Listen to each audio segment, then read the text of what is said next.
What's up, everybody? Welcome to the Mike Dolce Show.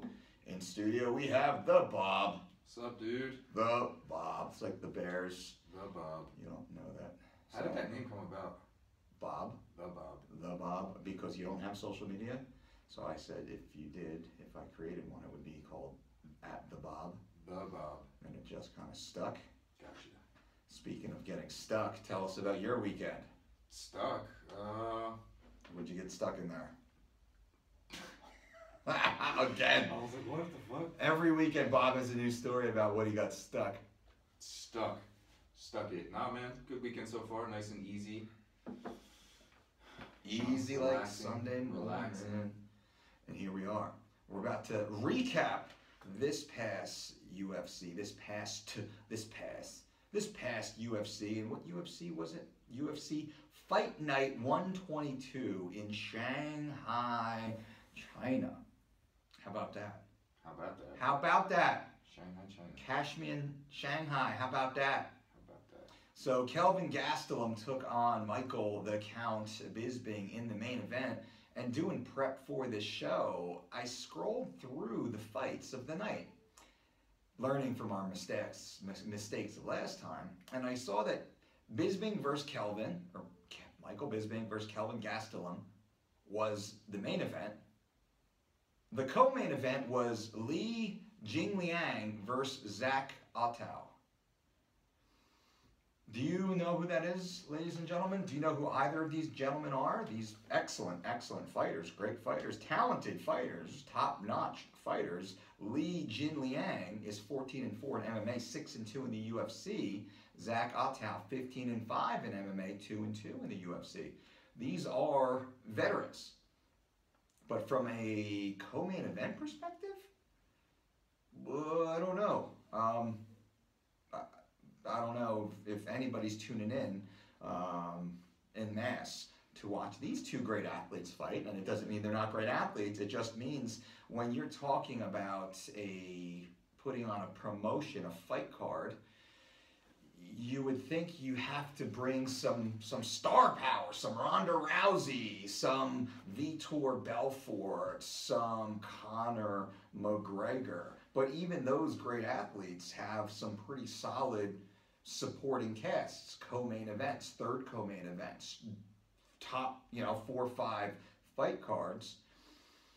And this card didn't. And I think that takes us to our first conversation, which is Michael Bisping. As you know, he fought 3 weeks ago, November 5th. He lost to George St. Pierre. He lost his UFC middleweight title to George St. Pierre.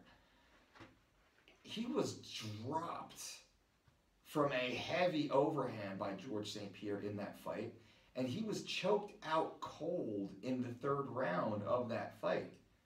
One would say separated from consciousness at least twice, 3 weeks ago. And yet he was offered this fight, he was cleared to take this fight, and he fought this fight on just 21 days' notice. What do you think about that? I mean, a picture's worth 1,000 words, and if you look at Bisping's face after the GSP fight, oof, that alone, I mean, probably should have been fighting 3 weeks later. And then you throw on top of, getting dropped, choked out, unconscious, nonetheless, like you should be out a long time. I'm no doctor, but, common sense says you probably shouldn't be fighting in 3 weeks. No, I'm not. But still got the wherewithal to know. Shouldn't be back in the cage 3 weeks later. Now, I'm sure the paycheck is good, the money's good. On some of the radio shows out here, they were talking about him accepting that fight on a basis of having a retirement fight in Manchester, England, on the back end of this fight, which is, a negotiating tactic that's in his corner for sure. Like, who wouldn't want to do that in one of the biggest arenas, in the world from the country he's from? Yeah, I mean, makes sense. He's headlining that no matter what. Who's a bigger fight in England than Michael Bisping retiring? He's selling out the O2 Arena just by himself. His retirement fight, he didn't need to take this fight. So that sounds like a suspicious offer, right? Yeah. They're going to beg him to be the main event for that fight anyway. Who's going to sell more tickets to Michael Bisping in London on his retirement fight? Too bad. Conor. Yeah, Bisping versus Conor. That's the fight to me. Outside of that, and I think Conor would actually take that fight. Now, granted, Bisping did step in for Anderson, who, you know, is a big name, not as big as he was, who was headlining that against Kelvin. Huge in Shanghai, China, right? Yeah, so I guess they kind of built the card around Anderson, and, you know, he failed his drug test and dropped out later. So to go back to your point, you know, they kind of built it around Anderson. But looking over the 12 or 11 prior fights, I mean, you don't know any of these names other than Alex. How do you say his last name? Alex Caceres. Caceres. I mean, he's like the only from the Ultimate Fighter days. Yeah, Bruce Leroy, as he's known. I mean, he's 8 the only and one 9 that's in like, the UFC. And you only know him for getting beat up by Uriah Faber. You know, that's how I know him for. Tough guy. Tough guy for sure. Tough guy. You know, I like watching Alex fight. But he's the only notable name, and he's not in nowhere near the top 10. I mean, come on, let's be realistic. So, and then you look at all the other fighters on there, all tough guys, I'm sure, but it's just the throwing prospects together and putting them on a live card, and then you done. I mean, I'm up every morning at 5:45, 6 o'clock, you know, walking with my dog. And when I woke up in the morning, I was like, what?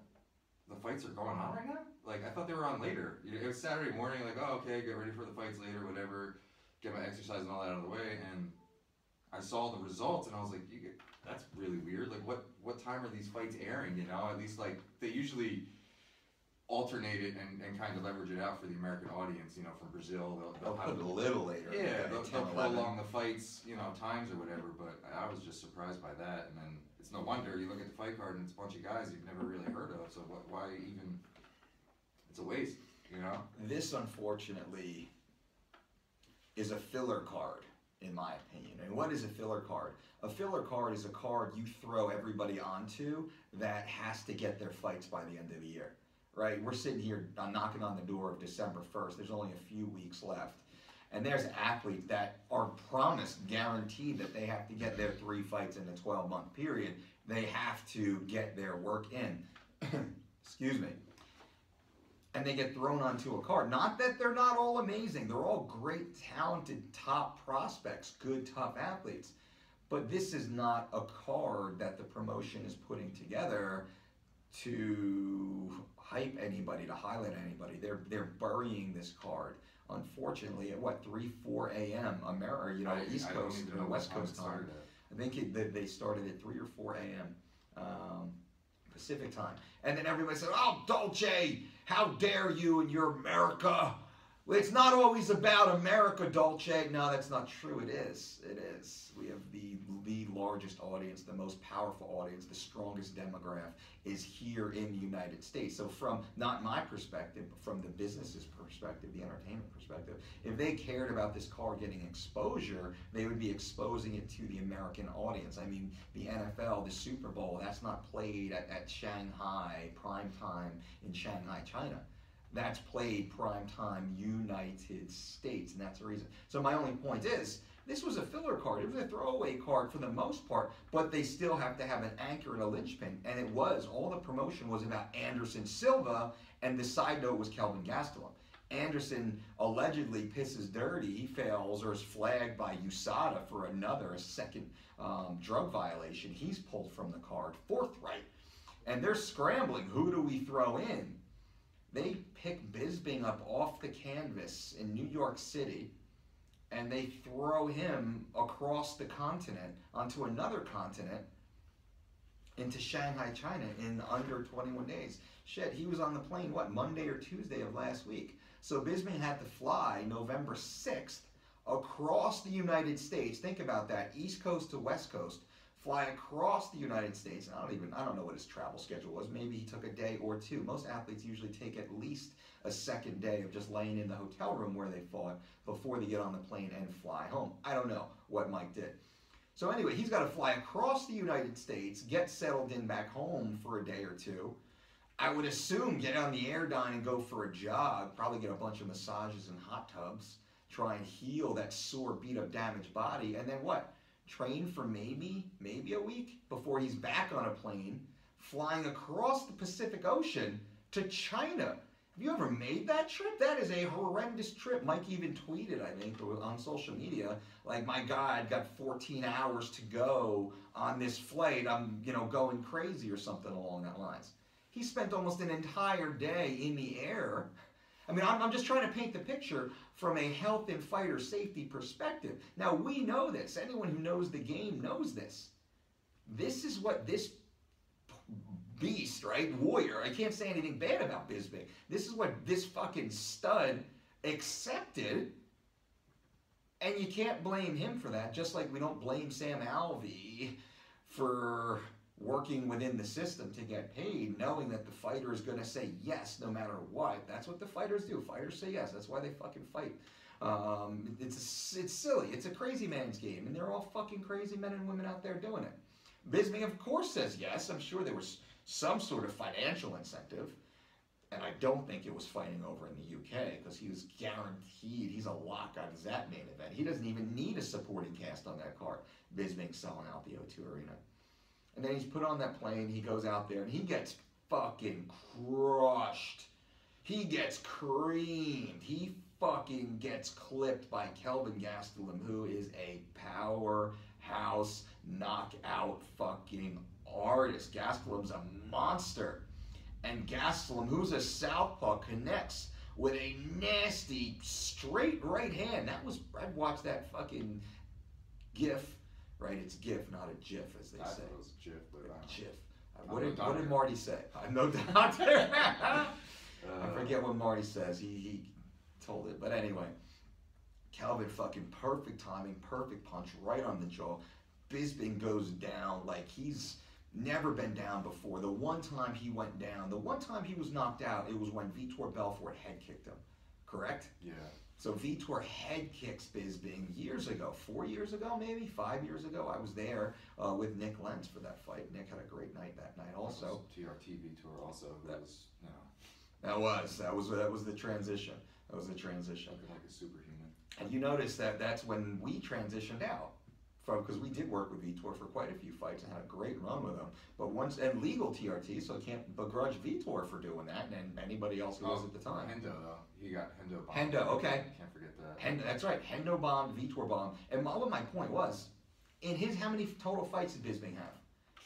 He's 30-9. He's 30-9, so he's got roughly 40 professional fights. He had multiple kickboxing fights before that. So the guy's probably knocking the door of at least 50 fights. And I only say this because he's a stud, man. Bisping's a fucking beast, but he goes out there and gets creamed by Kelvin in the first round. And unfortunately, he didn't look that good. He didn't look like the Bisping who beat Dan Henderson in a rematch, who beat Luke Rockhold for his title, who lost to George St. Pierre even. That was a good fight. Up until the point that George finished him. That was a little back and forth when he was fighting George St. Pierre, the best in the world. So what's the point, ladies and gentlemen? The point was, why the fuck was Mike Bisping on that airplane across the Pacific to take this fight? And this is just me speaking out, my opinion. This is my opinion. It doesn't reflect the Bob's opinion. My opinion, how the hell are you putting this guy on an airplane? How the hell are you asking this guy to go and fight? Now, I'm sure some money, and I hope some money was thrown at him. I hope it was 7-figure money, because Mike Bisping deserves 7-figure money for sure. I'm also pretty sure Mike Bisping already has 7-figure money. Not that more money isn't better money, because more money is great money. But look what happened. He was crushed, crumbled. And if you've ever been knocked out, ladies and gentlemen, I've been knocked out twice before. Let me tell you, when you wake back up, you don't wake back up the same as you once were. For sure. I know for sure. 2 knockouts later, I am not the same person I was before it happened. And I'm not blaming anybody, my responsibility for that. But at the same time, and I was not knocked out by Kelvin Gastelum. Not even close to anything like that. Therefore, the damage, the brutal damage, and never within such a short period of time. Now, back in our old days, the Team Quest days, Ryan Schultz, who's a good friend and amazing fighter. He was the IFL lightweight champion. Ryan Schultz, probably, honestly, one of the best fighters I ever had the honor to train with and to work with. Now, Schultz, tough son of a bitch, an amazing wrestler. But at times, he never fulfilled his full potential when the bright lights came on in competition. Nor did I. So again, not talking bad about Schultz at all. Certain nights, he would look like the best fighter on the planet. And other nights, man, he looked like he'd be, hard-pressed to break the top 10.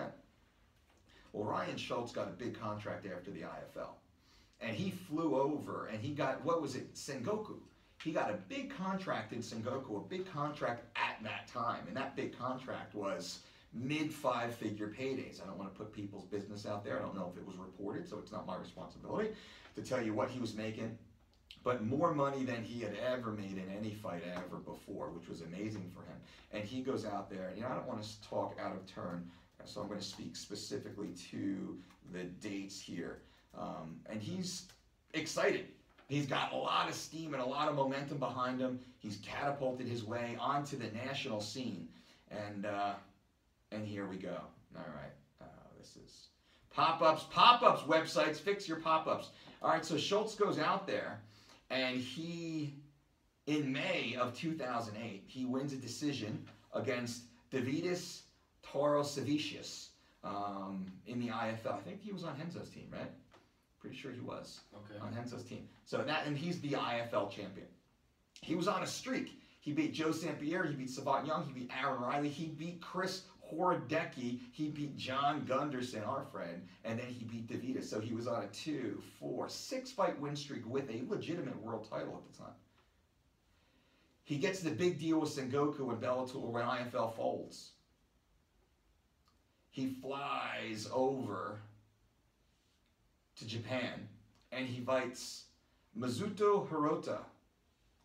Hirota is in the UFC. Yeah, he's been in the UFC. He's the guy that just missed weight, wasn't he?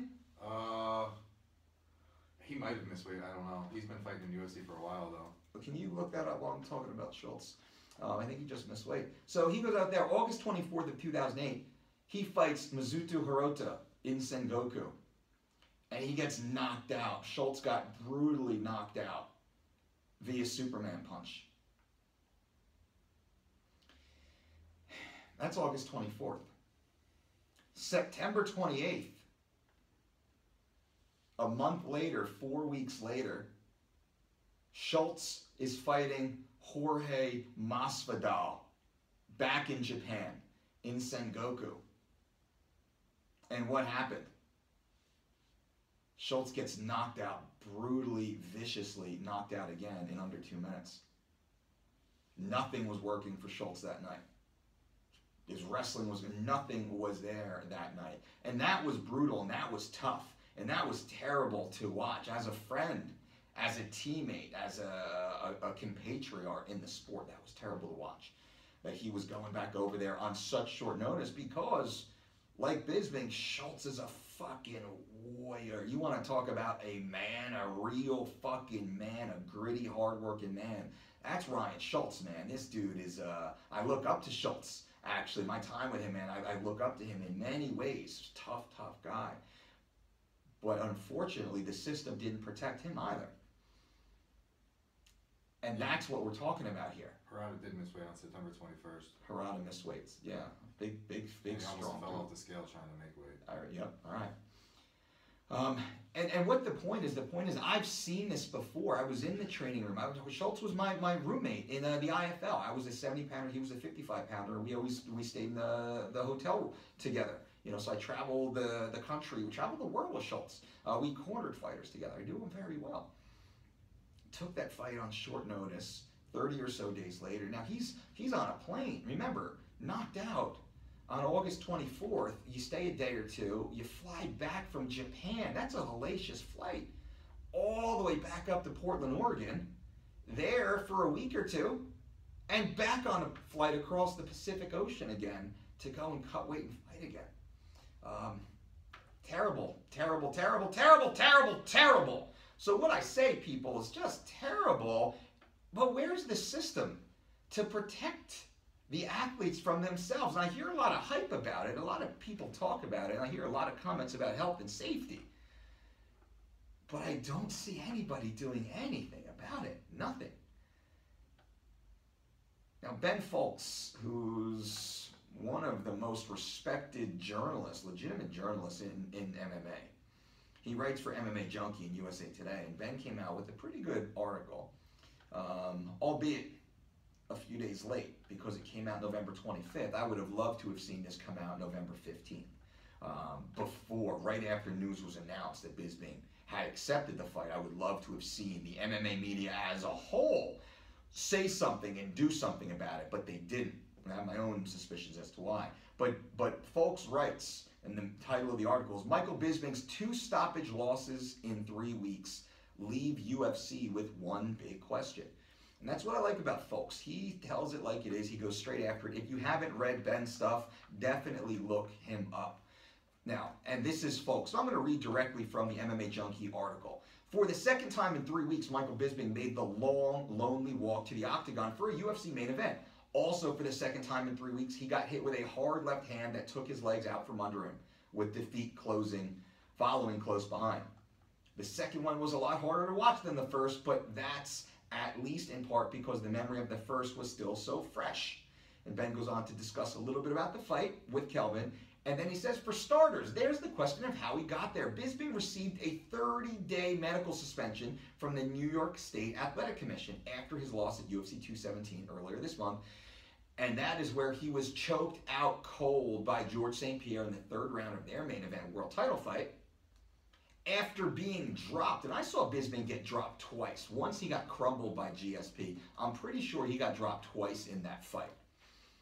And maybe it was the second time that George jumped on top of him was the finishing, was the prelude to the finish.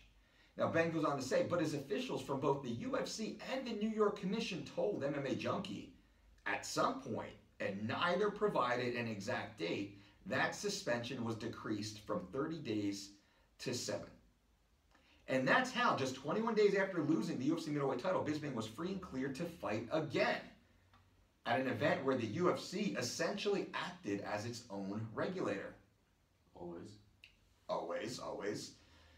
And then Ben goes on to ask about Bisping's long-term brain health. And then he talks to Dr. John Stiller, a neurologist from the Maryland State Athletic Commission, who states there's no test or observations that can definitively determine whether or not short and long-term risks are increased in any given athlete by returning to further head traumas. I think that statement's bullshit if we pull back away from the facts, and this is what a lot of scientists do. Let's say nothing else other than the fact that Bisping was still recovering from his first brain trauma. Therefore, he was unable to compete at 100% of his full potential, opening up the door to much greater risk of receiving a second trauma. Let's just say that. Let's not say, well, trauma A plus trauma B equals exponential trauma. Let's just say, if you get fucking knocked out and then choked out cold, you cut weight, you train for 8 or 10 weeks for a 5-round world title fight, there should be a mandatory suspension, much more than 21 days. Now this is what Ben, and I think this is the point I want to point to, Ben goes on to tell us that at the same time it's precisely this type of scenario that UFC President Dana White once prided himself on avoiding. Back in 2013, White explained MMA was safer than pro football because of the time between contests. And this is a quote from Dana in Ben's article.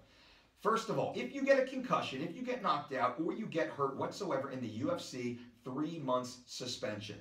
White said, you are on suspension for 3 months and you cannot come back until you are cleared by a doctor. You can't have any contact whatsoever. In the NFL, you're not going to lose Tom Brady for 3 months, man. You lose Tom Brady for 3 months and your whole season is wiped out. And that's a great statement. That would be a good point if it was held. Bisping should have had a 3-month minimum. All athletes should have a 3-month minimum post-fight.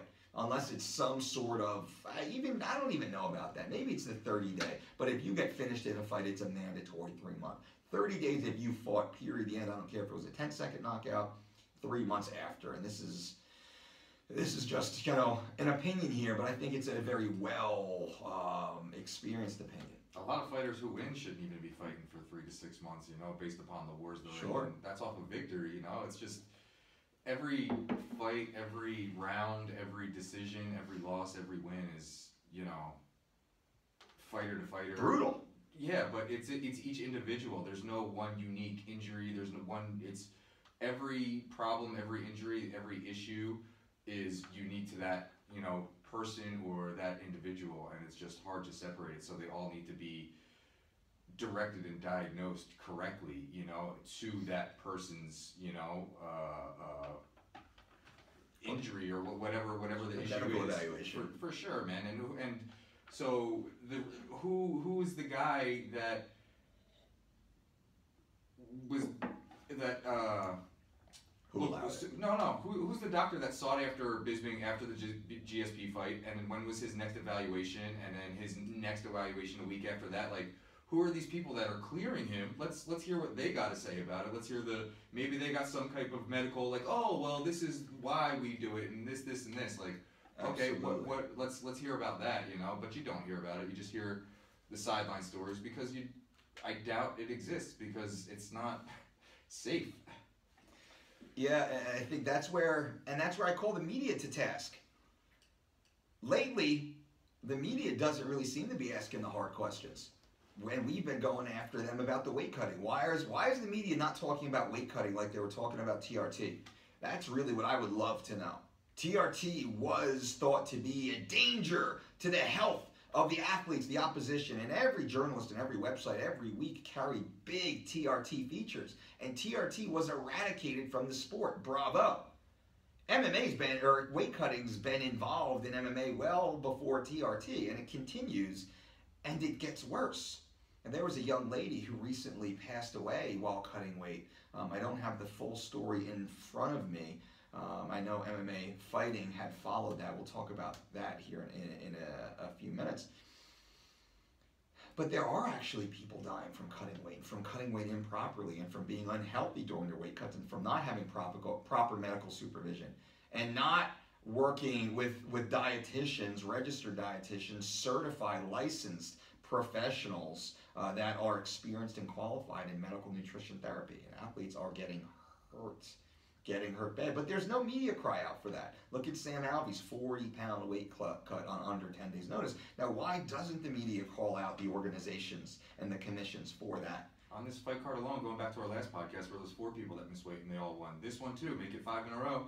The Rolando Dye missed weight, gave up 20%, and he won a unanimous decision. Oh, go figure, a 3-round war. Hey, he wins a decision. It's like same old song and dance.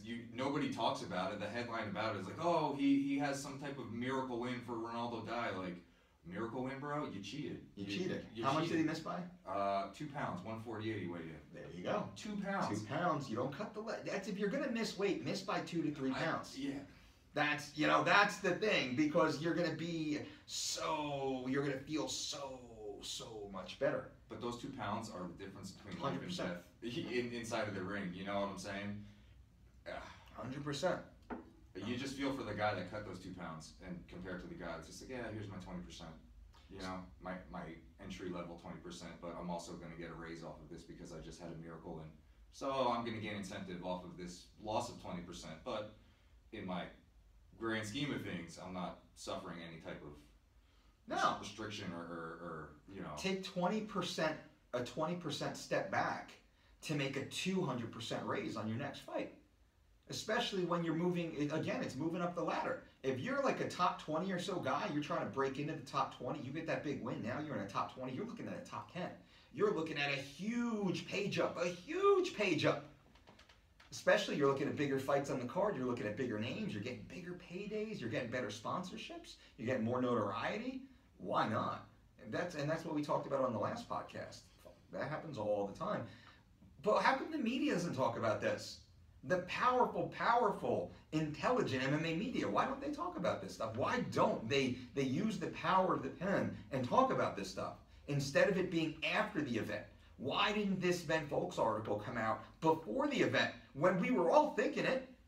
all the insiders were thinking about it. We were talking about it around the coffee, around the water coolers, you know, in our little MMA circles. High-level people. Why weren't they talking about it? Why weren't they writing about it? I just want to know, where's Jacare? Where's Rockhold? You know, where's Uriah Hall? Where's some of these guys that like are just on the sidelines? Why aren't they fighting? Why is Bisping? If you look at Bisping's body weighing in, he looks so depleted and like a guy that's just like hasn't been doing anything. Yeah. You know, he accepted the fight on. Yeah, where was Jacare? You know, That would have been a great fight, right? Yeah, Where's Rockhold? Rockhold just is coming off a great win. Yeah. You know what I'm saying? It's nuts. And Gastelum will probably end up fighting for a title off of that. And his fight before that was a loss to Wheatman, and the fight before that was a no contest to Vitor, which he won by knockout, but wound up being a no contest. It's crazy. It's a crazy, crazy, crazy time. So you can go 1-1, and then he'll probably, and he's calling for a title shot, and GSP will sit on the sidelines and decide if he wants to fight or not, and it's just okay. Yeah, and I love Kelvin. I like Kelvin, but there is no way Kelvin Gastelum deserves a title shot. Chris Weidman just beat Kelvin.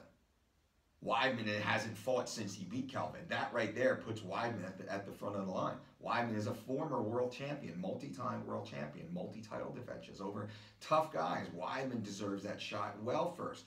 Robert Whittaker already has the belt. He's waiting to fight GSP for that belt, and GSP's got to fight.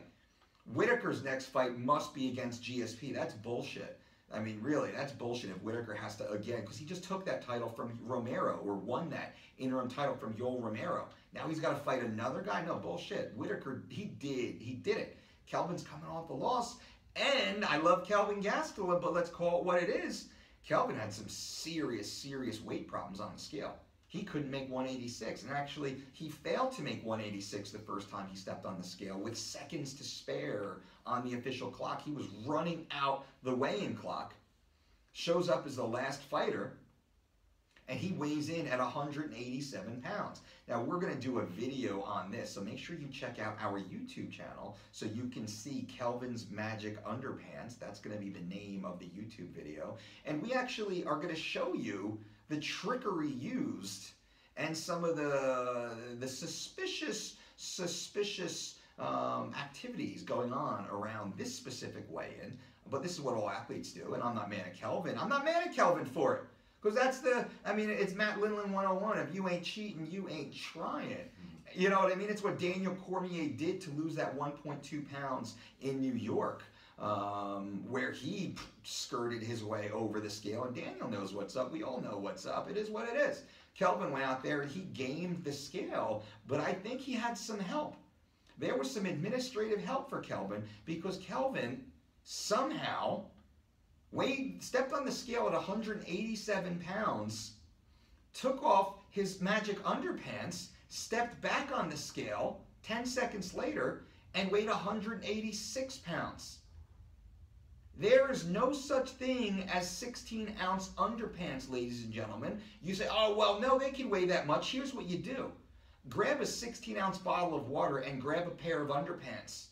Your heaviest underpants. I like to say underpants. Your heaviest underpants, and hold them. You're going to realize that 16-ounce bottle of water is considerably heavier. Kelvin lost the equivalent of a 16-ounce bottle of water simply by taking off his underpants. And people will say, oh, but his pants were wet from sweating. Great. Now take the same underpants in your right hand, take the 16-ounce bottle of water in your left hand, pour every drop of water onto those underpants. Not a single drop can hit the floor. All 16 ounces of that water must be absorbed by this super absorbent magic underpants. Suck up the magic water, and then now you would have a 16-ounce pair of underpants. Now think about that. I don't care if you take in a bathtub, put the 16 ounces of water with the underpants and let it sit overnight. It will not suck up 16 ounces of water. 2 ounces, maybe? 4 ounces, my God. I've never seen that in my career, but fine. Underpants don't weigh 16 ounces. And actually, what you'll see on the video, we actually weigh our own Reebok underpants, the same exact ones that Kelvin's wearing. We weigh ours on our postal scale. and the results might shock you. So what my point is, freak Kelvin, what are you doing, Kelvin? You damn near missed 186 pounds, which isn't even the championship weight of 185. You could barely, and I would suggest didn't even make 186 because of some administrative help, as the video will show. What the frick is going on in this sport? I mean, you think about the comedy of errors. You guys are professionals? This is a professional sanctioning body, a professional organization, professional athletes. Come on, guys. Clean this up, please. Clean it up for everybody, please. Let's have some checks and balances in place. Let's be professionals. Let's lead the way, because now this is turning into a WWE sideshow. This is turning simply into sports entertainment. Does not matter. Health and safety of the athletes does not matter. Does not matter. You want to test me on that? You want to point to any or challenge me on that? Let's go. Just go to yesterday's UFC alone. Just look at Bisping and watch the guy Bisping missing weight and winning. Like, there's just so many. The New York State Athletic Commission, some of these referees, it's just judges, indiscrepancies. It's all BS. It's all bullshit. Oh, you know what this does? This is. I'll compare this to the NFL, and I compare it to the NFL because they're both very brutal sports, and they have a what's the word? Niche, very niche audience. So like the MMA audience, this is just shooting themselves in the foot. They're creating controversy, and I can't. Sorry for the flex off. Yeah, I don't even know. Go ahead. So NFL, the unprofessionals, and people are. I think that's a good point. I think I know where you're going with this. People are losing interest in the NFL now because they're so sidetracked by the bullshit that happens off the field, instead of the most important thing is what happens on. It's just, and me as an average viewer, it just takes my attention away from the competition aspect of the fights, and because you're paying more attention to the politics and the bullshit that add up, and you're like, this is so stupid. Why am I watching this? Why am I watching guys cheating and then going in the cage and getting the crap beat out of them? Like, it's so stupid. And then it takes away from people like Rose Namajunas, who's an awesome athlete and has an incredible story and should be promoted and should be the face of like the UFC, but she's not. Yeah. These fucking assholes that are cheating and all of this bullshit and the aura of Conor and all of that shit is what's selling UFC, and all of like the good stories behind it, they're all getting covered up and pushed to the wayside, you know. And it's just, okay, same thing in the NFL. They're letting people protest, and there's so many different like avenues of what's right and what's wrong, and viewership. Like, viewership's down like 1 million viewers. The last report was like it's down 1 million viewers from last year. That's a lot of people not viewing the NFL channel games anymore. Like, it's crazy.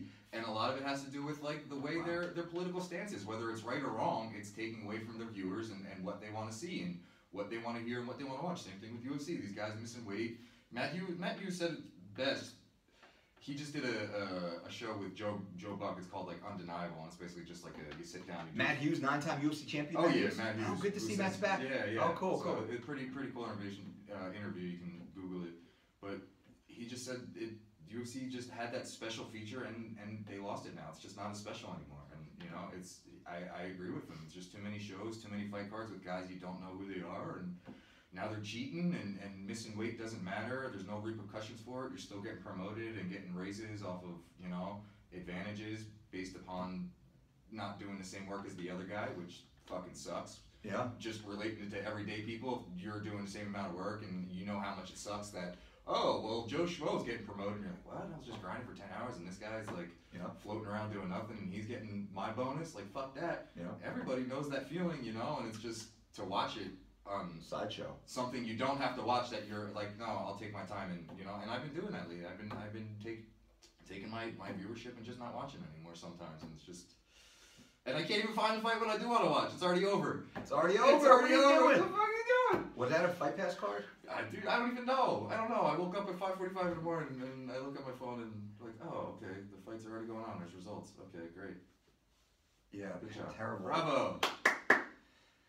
But yeah, I'm just. I mean, you still watch the big fights because you're a fan and you like these I love guys. The athletes. You want these guys to do good because they've earned so much blood, sweat, and tears. You want them to earn that payoff in the end, but they're all shooting themselves in the foot by trying to keep on gaining the advantages, you know? And it's just... Love, yeah. You gotta draw that line in the sand and be for it or against it and roll on, you know? Yep, and everything we say is on the side of the athlete. It's because we love Michael Bisping, we love Kelvin Gastelum, you know, we love George St. Pierre, we love Johnny Hendricks, we love Rose Namajunas, we love these athletes, we support these athletes, and we try and advocate for the athletes, even in spite of their own toughness. Because, ladies and gentlemen, these are the toughest human beings in the world. Now, outside of military, outside of war fighters, these fighters, these professional mixed martial arts athletes, there's this mentality that they don't say no, they say yes. They put themselves in peril. They know they're risking severe brain injury. They know they're risking severe mechanical injury. They know they're risking spinal injury. They know they're risking and already have received life-altering injuries. Life-altering injuries is a part of the agreement. They're in. They get it. They sign up for that. So there has to be checks and balances in place to protect them as the commissions, as the sanctioning bodies, as the organizations, and as the industry as a whole. That includes the media, because the media is the most powerful aspect of this. And, you know, we have our little media that we do here, but by and large, the entire media should be talking about this and give it fair time. Take both sides of the conversation, absolutely, but at least start talking about it for the benefit of the athlete and for the benefit of the legitimacy of the sport. Yeah, man, I agree. It's just I want the guy who loses also there to be an advantage for him as well, instead of just, oh, you lost your fight, you're gonna get dropped. Like, no, what's the financial incentive for him? Now, you know, he's got to build himself back up. Like, these guys in the NFL and NBA and baseball, they lose a game, they're right back up, you know, the next day playing another game, getting that away. Like, a lot of these guys don't have that advantage to do that because they just had that loss and they don't know when their next fight is and they might be on the sideline for 2 years. Like, so they got to go to another job. Like, that sucks, you know? So there needs to be more unity in fucking moving forward, and all of that plays into weighing in on a scale and being professional. You know, that's where it starts, and it seems to be super hard for people these days. Yeah. But, you know, and being for athletes, man, you gotta critique it. You gotta talk against it, and you gotta let them know, you know, it's not right that people can do this and still, you know, gain an advantage to their career off of what you're doing right and they're doing wrong, but they're still moving on up. You know. Absolutely, absolutely, and it's just. It is what it is, you know, and that's the unfortunate thing. And I don't see it changing anytime soon. I actually see it devolving because it's been going in the opposite direction. It's been going further and further away from athlete health, you know, and safety, and going much further towards fight at all costs. What's so funny? It's just when we went to Jerry Seinfeld live. It is what it is. What's done is done. Of course, it's done. So of course it's done. It is what it is. It is. Well, of course it is what it is. What else would it be? What else? Yeah, it was. It's just one of his, you know, routines. It was just cracking me up. That's the benefit of living in Las Vegas, ladies and gentlemen, that you might be unaware. Your favorite star on the planet, your favorite show, your favorite musical group, your favorite comedian, your favorite act, your favorite play comes to you. They come here for you. So we're fortunate we get to see Jerry Seinfeld come when he comes once a year or so, right? Right around. I think he's been coming more frequent, like a couple times a year now. But yeah, I think he has like some type of deal because I think he also does Caesars in Jersey too. Okay. So he must have some type of, you know, whatever contract. But yeah, awesome. And so I get to see B.B. King here, one of his last shows live in Las Vegas at the Hard Rock. How freaking amazing is that? Brandy. And the girls went to see Lady Gaga here over the summertime. I mean, 15 minutes from our front door. Everything is 15 minutes. That's just a little... You guys go see Disney on Ice and that stuff too as well. Disney on Ice, which was amazing. Yeah. Do you want to build a snowman? All the parents are like, oh, shut up, Dolce. Shut up, Dolce. Now, it's funny. This is a different topic, but still it's MMA related. So Chris Cyborg, who's set to face Holly Holm at UFC 219. Failed the drug test. No, not yet. Chris Cyborg says she'll beat Ronda Rousey with a win over Holly Holm at UFC 219. And that's interesting. Because she says, this is Cyborg, MMA fighting, so I think each fight is a challenge for me, Cyborg said on Monday's edition of the MMA Hour. I think when I fight with Holly and beat Holly, I'm going to beat Ronda at the same time. Everybody that follows my career knows how much I did for this fight to happen, and it didn't happen. Well, Jesus, Cyborg, that's not true because you never made 135. You never made the weight. I think if I beat Holly, I'm going to beat Ronda the same day. I feel that like that because Holly fought Ronda, and when this fight happened, Dana said if Ronda beat Holly, next fight would be Cyborg, and then Holly stopped Ronda before. Just people think about simple. Just people think about simple. That's okay. Maybe it's. That's like the high school quarterback. Well, if I just would have thrown that touchdown, I would have went on to have the great quarterback career and would have blah blah blah. Like. From Napoleon Dynamite, it's the uncle. Anybody, it's just such a farce. And why are you talking about a woman who's been retired? And it just shows the jealousy and envy. And is that 2 years now? Ronda's retired. It's like the middle sibling. Yeah. Like, oh, why don't I get the attention? And no. And the fact is, Marsha. Cyborg's a great athlete. Cyborg is fighting Holly Holm for what I believe to be the legitimate 145-pound title, but at the same time. Cyborg never did what she said she was going to do to make the fight happen. She never made 135 pounds, not once in her career. She never went below 140. She never came down to fight Ronda for Ronda's world title. Ronda has nine title defenses? Let's look at that because Ronda Rousey is the greatest women's mixed martial artist of all time.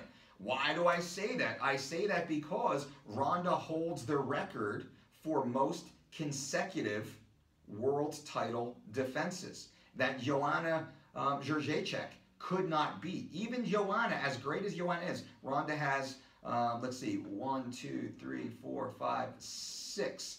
And then Sarah Kaufman, 7. Miesha Tate, 8. Julia Budd was not a title fight. So, was Julia a title fight?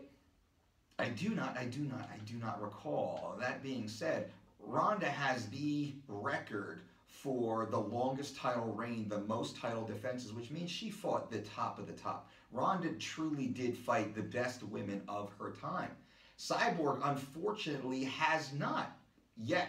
She still has the ability because she just actually won her world title.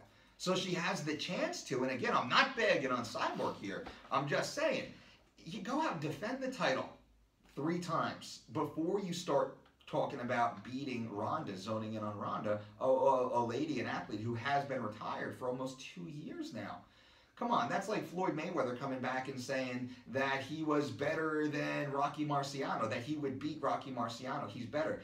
No, buddy, no.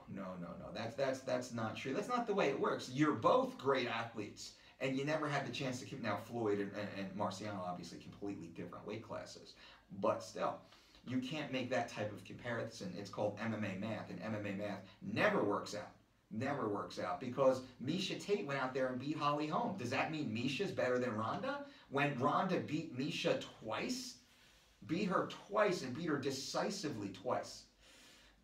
No, that you can't say that. You can't say that. Ronda's the OG, man. There is no women's MMA if not for Ronda Rousey going out there and destroying people like Mike Tyson did. Destroying people. Destroying people. She's the OG. There should be no comparison to her amongst any other woman. Like you can't do that because it's not fair to Ronda because she's what made women's MMA. Now on top of that, Cyborg's doing it all well. Anytime you hear Cyborg, she's always complaining about something. Something is something.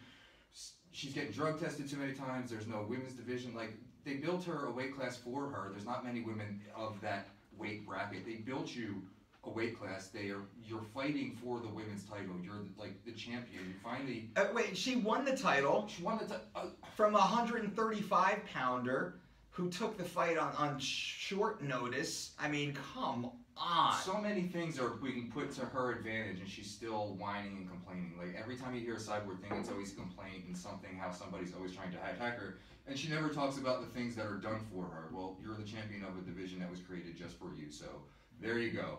Now, instead of you saying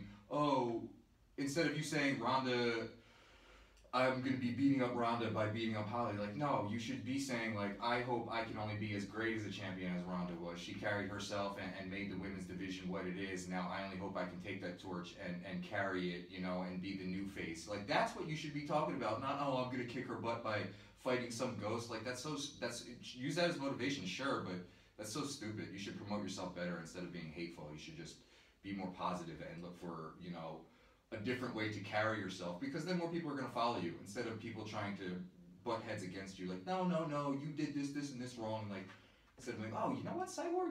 Wow, she sounds great. I'm going to follow her, and yeah, let's root for her and want her to win this title. You know, like, no, I don't know. That's how I see it. Yeah, no, it's the way to build. Well, you look at George St. Pierre. Yeah. I mean, everything. George St. Pierre has now become the benchmark of professionalism in mixed martial arts. You look at what George does, you look at the way he speaks, you look at how respectful he is. I mean, George St. Pierre, all athletes, and even Conor McGregor, you know, Conor, as good as what he is, you know, that's not true, because behind the scenes, Conor is a lot like George St. Pierre. Publicly, Conor, he has a way to chael sun and turn on the, turn the microphone up a little bit. But Conor doesn't complain, and he's very respectful. And I go back to when he lost to Nate Diaz. When Conor lost to Nate Diaz, he put on his suit, he marched into the press conference, he sat down, and he accepted responsibility for losing, and he gave Nate props for winning that fight. Nate was the better man tonight. Done. End of story. That's huge. So the two most successful, the two highest paid athletes in all of MMA share that humility in common, where they are ready to point to the other athlete and say, wow, that's a great athlete right there. My hat off to them. I'm going to go back and train harder and make my own luck, make my own opportunity. So this headline just popped up as we were doing the show, so I just figured we could comment on it briefly. But I'm excited. Like we said on the last episode, I'm excited to watch Cyborg versus Holly Holm. That is a legit fight. I would pay pay-per-view money to watch those two fight in a main event. Truly, I would. So, great fighters, not knocking them down. And Cyborg is amazing, truly world-class athlete. But let what happens inside the octagon speak for yourself. Let us start comparing you to Ronda Rousey. And that can happen. A few title defenses away, we can start saying, wow, Cyborg could be the best of all time. She could go on an 8-fight, 10-fight, 12-fight win streak like Ronda did. Now, those that don't know, and as I'm looking at this right now, Ronda's record, Ronda has, her first fight, August of 2010, submission. November of 10, submission. January of 11, submission. 11, submission. 11, submission. So she went 1, 2, 3, 4, 5, 6, 7, 8, 9, 10, 11, 12, 13, 14, 15. Ronda has 15 straight submissions. Let me count that again. 1, 2, 3, 4, 5, 6, 7, 8, 9, 10, 11, 12, 13, 14, 15 straight submission victories for Ronda Rousey, going all the way through her UFC historic world title reign. And yes, being a coach of Ronda Rousey and being a friend of Ronda Rousey and caring about Ronda Rousey, there is my own bias towards her, of course, but at the same time, I'm looking at the facts and the stats. 15 straight submission victories, brutal. Knockouts and submissions. 1, 2, 3 knockouts and 12 submissions. That's pretty insane, ladies and gentlemen. Definitely the greatest of our time, and I say the greatest of all time, until that changes, but that hasn't changed yet. Until somebody, and even Joanna was on the path to being the greatest of our time. But Joanna went out there and she got dismantled by Rose. Dismantled by Rose Namajunas. Maybe it's Rose. Maybe Rose is the greatest of our time. Who knows? But until you actually have the stats like Ronda does, she holds a UFC world title defense record. She's got 15 straight finishes in her career. I mean, come on. Yeah, I mean, but MMA is so much different than how you can't, hard to, obviously wins play a huge factor in it, but it's hard just to play the wins and losses game. It's how you carry yourself and how you carry your division. Like, You look at all the greats, Fedor, Anderson, Ronda, they all carried their division and carried that swing and momentum for the entire division. Like that's how, and on my scale, you measure this, the greatness of it, you know?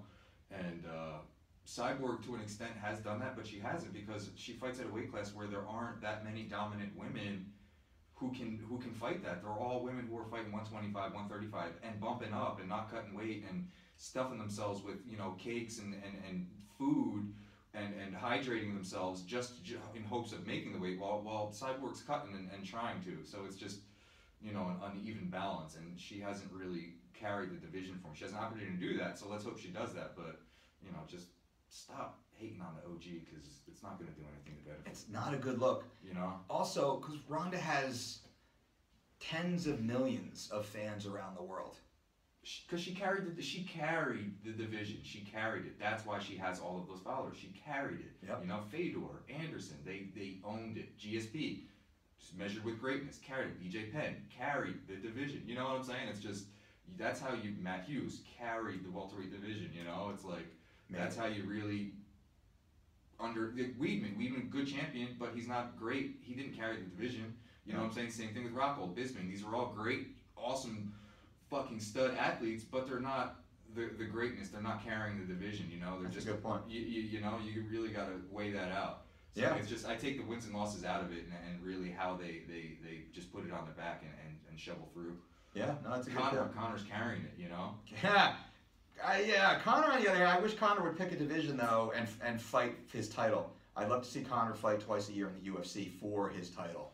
I would like to see all of the fighters just rally around each other and all become one voice is what I would like to see. And I feel like Conor has that aura and ability to do it. Like he can be that focal point just because he draws that awareness and has the microphone and mouth to be able to forefront it and started to do it for a while. And what happened? He got these humongous paydays now. He's fighting Floyd and getting paid millions of dollars. All because he put his foot down the line. He's like, no, F that. Like, this is what I'm worth and this is what you're going to give me or else I'm not doing it. Look at all these people that are backing me and I'm carrying it for you. You're going to pay me and compensate me. And they did. They shut up. Now, I feel like if a lot of the fighters would have jumped behind his back at that time, boom, you'd start making progress. But they didn't. They started they have these fight cards now where there's 20 guys you don't know because they're the ones that are jumping at the chance to fight for $10,000. Yeah. You know what I'm saying? It's just that's the wrongness and yeah, that's funny because remember UFC 200? Conor was supposed to main event. Yeah. And he didn't want to fly to the press conference, so the UFC tried to big dick him and not let him fight on the card to get the biggest payday of his career. And then Conor whipped out his own big dick. Boom. And goes and fights Floyd Mayweather and makes over $100 million by all reports. I heard $130 million Conor walked away with. But what did he do? He told them, no, I'm not going to do that. It's not beneficial to my career for me to fly across the country, do your stupid press conference, and then fly back because it's going to take away from me getting better and me putting on a show, and I'm not going to do that. And you need to step up for yourself and your own brand, for sure. Yeah, and that's true. And all the athletes actually need to make weight. Besides that, but they didn't stand up for Conor. They didn't stand on Conor's side. They kind of talked smack about Conor. They jumped at the $10,000. They jumped at the show money instead of the long-term view of it. You know. Yeah, that's too bad. That's unfortunate. So the UFC Fight Night, just a quick rundown. The rest of the fights: Bisping versus Kelvin main event. Kelvin wins by brutal knockout, unfortunate knockout. Li Jingliang versus Zach Atao. Li Jingliang defeats Zach Atao via strikes in the co-main event. Wang Guan drops Alex Caceres and wins via split decision. Wang Guan, your favorite fighter, I know. Then we had Alex Garcia upset Muslim Salikov with a second round submission. If Alex, I know because he fought Mike Pyle a few years back. Up-and-comer Zabit Magomed Sharapov defeats Shaman Moraes via submission. Now Zabit is, the media is trying to build Zabit up, who is undefeated. So there you go, 14-1 MMA, not undefeated. So they're trying. I've never heard of him. I know. You know why? He's Russian. Oh no. No. I'm sorry. I think he's getting the hype because he's Russian. Not that he's not an amazing fighter, but that's a big fight to bring Conor over to Russia. I feel like I've never heard of him because they just throw him on a card and you don't market him right. Yeah. My main gripe. But he's being tapped to be the guy to beat Conor McGregor at 145. I don't think that happens. Song Kanan defeats Bobby Nash round 1. And Kaylin Curran is defeated by Yan Xiaonan by decision. Then we have Song Yadong defeats Bharat Kandare via submission first round. Bharat Kandare, first Indian fighter ever in the UFC, so congrats to him. Chase Sherman was brutally knocked out by Shamil Abdurakhimov in the first round. Then we had Gina Mazzani defeats Wu Yanan via 30-27 straight unanimous decisions. Gina here from Las Vegas trains in Extreme Couture, so good to see her get in the win column, coming off a tough go of it, her first UFC fight. Then we saw Rolando Dai defeat Williji Baran via unanimous decision. And then we had Cyril Asker defeat Hu Yaozong to start the fight. So of those athletes, ladies and gentlemen, how many do you recognize? Bravo on the name pronunciation. Not bad, right? I'm a doctor. Yeah, exactly. But I'm a doctor. And not that these athletes don't all deserve to fight, but these athletes deserve to be on some bigger cards. So take these athletes and spread them onto the bigger cards. Put 1 or 2 of these on the New York card, on the July 4th card, on the end of year Christmas big holiday cards. That's what I like to see. So we can get to know these athletes a little bit better. Sucks that they're buried at 3 a.m. over in Shanghai, China. So most of us will never actually watch it. And the main event was so short, you're just watching the GIFs online. GIF or GIF. I always did. I knew what it was. I spoke to Marty, and he told me. And he had a cool way of saying it. GIF. It's GIF. I think it's GIF. I'm going with GIF. Right? Well, there's right, and then what's wrong? Socially right. I think he had a technical reason for GIF. Sure. No. I know. I'm sure it's just having bullshit. people amongst the Starbucks crowd sitting in their lobby have the technical reason of that's very true. GIF. That is very true. So here's a little interesting note. This is reported in UFC Today. For those who care about health and fitness, cinnamon may help attack fat, fight obesity. A new funny study finds. University of Michigan research finds that essential oil in cinnamon attacks fat cells and could be used as a treatment to fight obesity. Flash forward 3 months and we see the cinnamon pills being sold on the market. Now you can attack body fat with Cinnamon Blast, Cinnamon 2.0. Well, as you know, with the Dolce diet, we've been recommending copious amounts of cinnamon in our meals for almost 20 years now.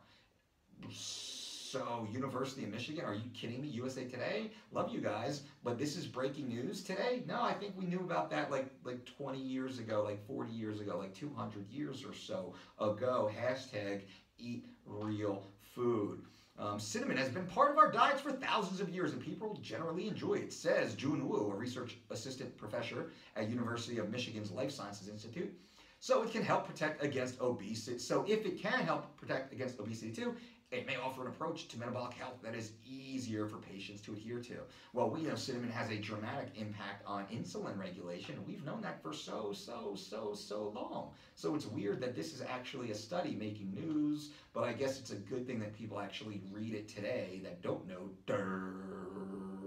They don't know what's good and healthy, so maybe this sounds new and maybe it's something that they'll put into their life. But if they're following the Dolce principles, it's already a mainstay in that breakfast bowl. Ooh, so good. So good.